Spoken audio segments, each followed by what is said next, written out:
when they put the kilts on, they would have to leave the barracks, and before they left the barracks, they would have to stand over a mirror.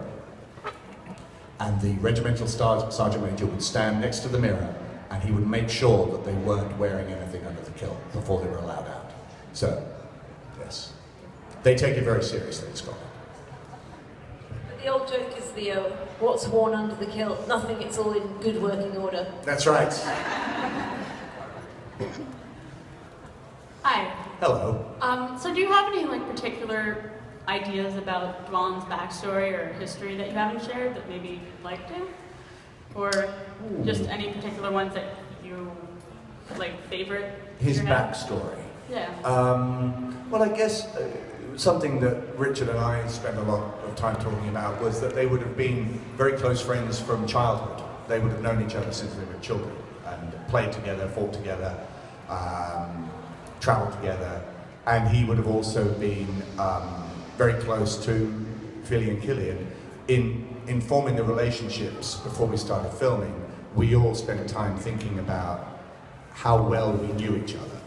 And the conclusion we came to was that while I would have known Thorin, Philly and Killian very well indeed, and Dwalin obviously, there were some characters that I wouldn't know at all. I may have heard of them, but even then, I don't think I would have even heard of Biffa, Bofa, and Bomba.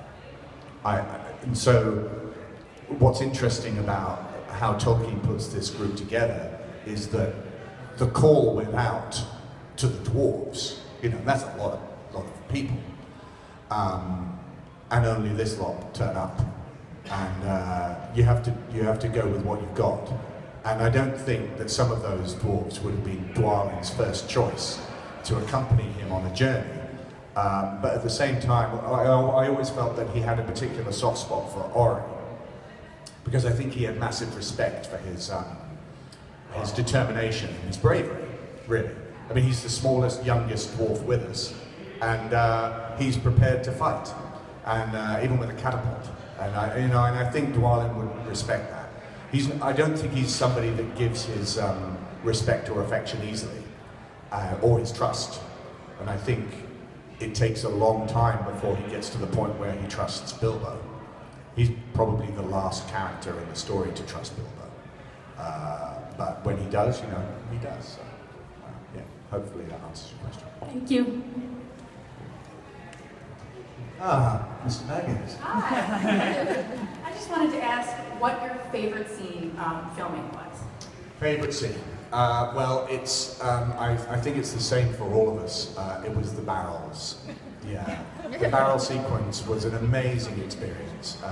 It was like a fairground ride, really. We shot some of it on location at a place called the Pelorus River, which if you ever get to go to New Zealand is a beautiful spot. It's at the northern part of the South Island.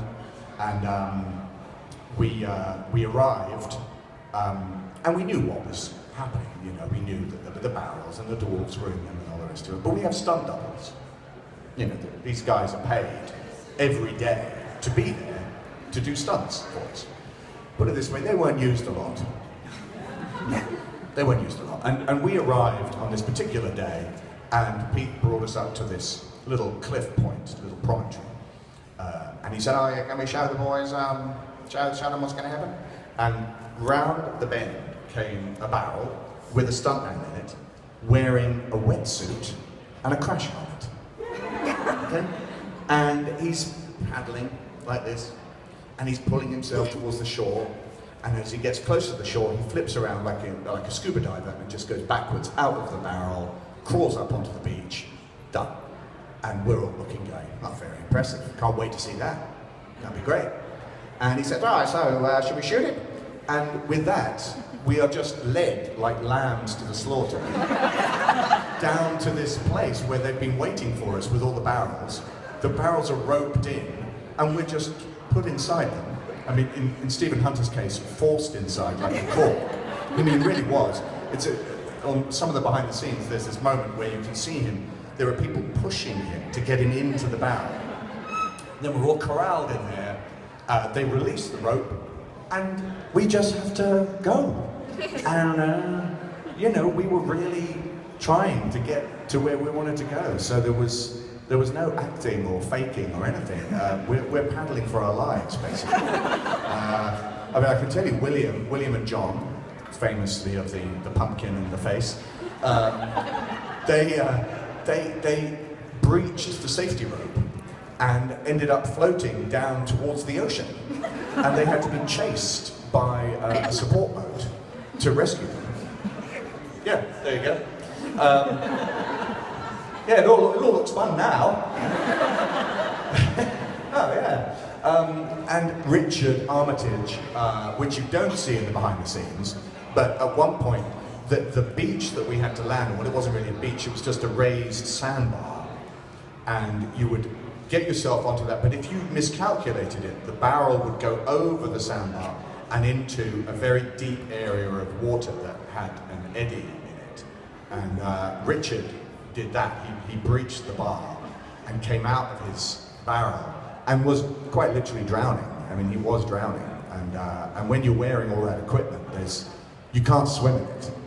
And he had to be rescued.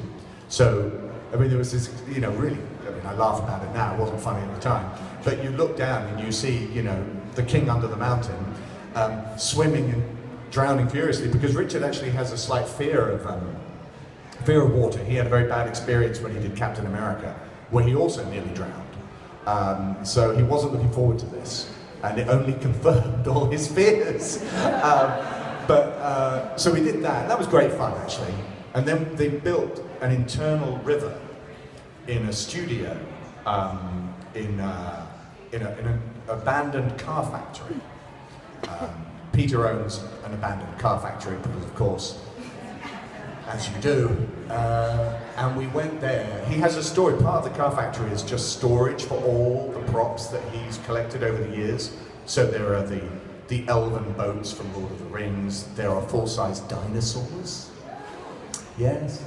And anyway, they built an internal river, and it was it's about 200 meters long, which I can never work out in yards. But anyway, it's about 200 meters, and they put two V8 engines, one at one end and one at the other, to power us around at 5,000 RPM. And when we got up to that speed, we were able to go around in about 25-30 seconds. We were able to go around, so we were really moving. And that was just great fun. I mean, we did that for 2 weeks, and I could have done it for 2 weeks longer. It was wonderful. We just stayed in all day. They pretty much never let us out. And we were just floating around. A few people did pee in the water. Not me. Because I was brought up not to pee in the water. Other people were in it. But Dino Gorman definitely did. Stephen Hunter probably did as soon as he got in the barrel. Just to mark his territory, yeah.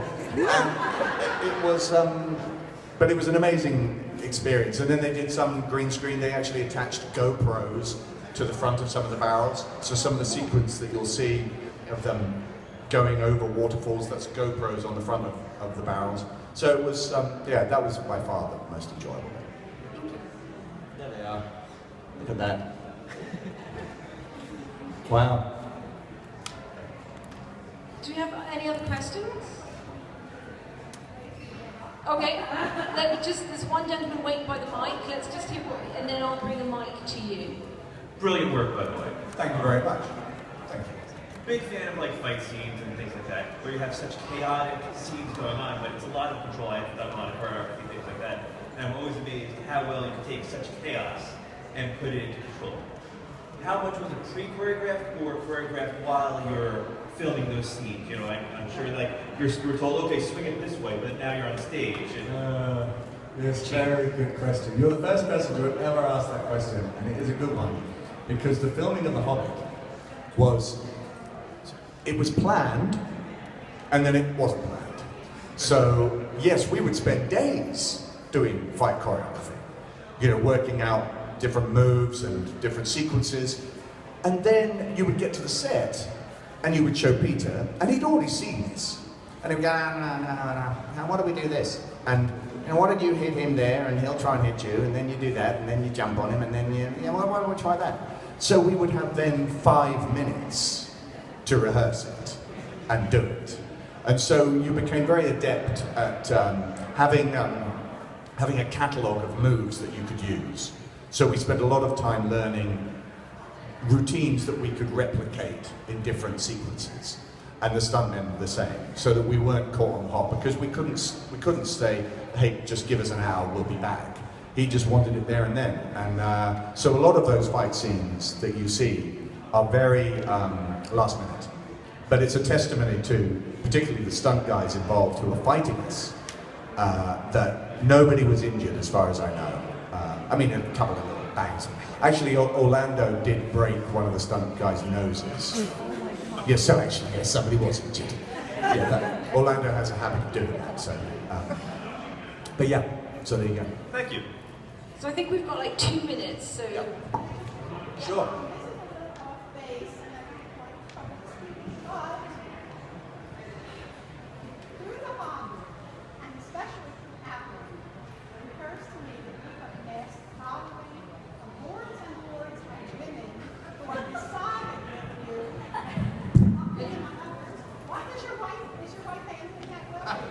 So the question is,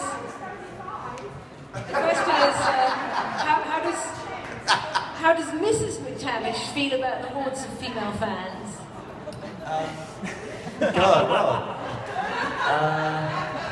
Well, that's, I don't know. Well, it's, obviously, it's very flattering that you say that, but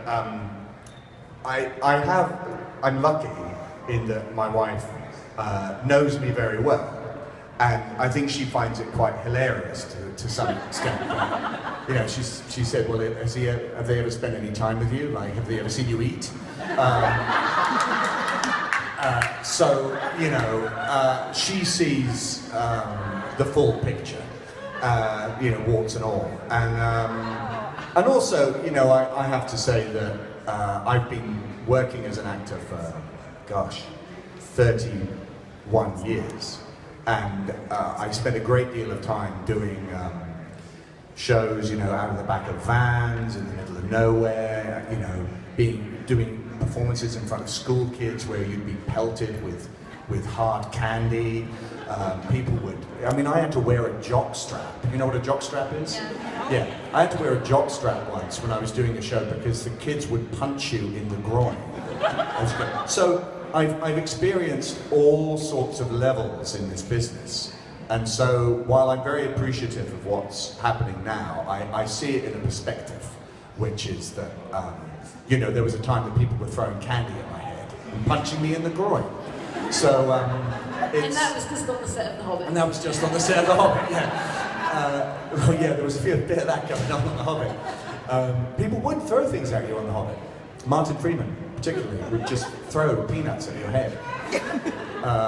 But anyway, but it's nice of you to say. But she's very grounded. Well, she's very New Zealand, where they don't have much time for that sort of thing in New Zealand. They're very like the Scots. They have it's called tall poppy syndrome. I don't know if you are familiar with it, where if there's any chance that you start to get above yourself, they just chop you off. So there's a saying in Scotland, which is, I kent his father. So it means I knew his dad. And if, like, listen, I knew his dad. So I know who this person is. It's not him. I know what he's really like. And I think that's very healthy.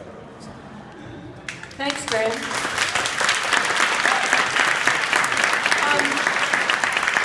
I've been asked to remind you, I'm sure you're all aware, that Graham is doing autograph sessions, I think now, and you've got various other panels, Outlander panels, and another Hobbit panel tomorrow as well. So, thanks guys.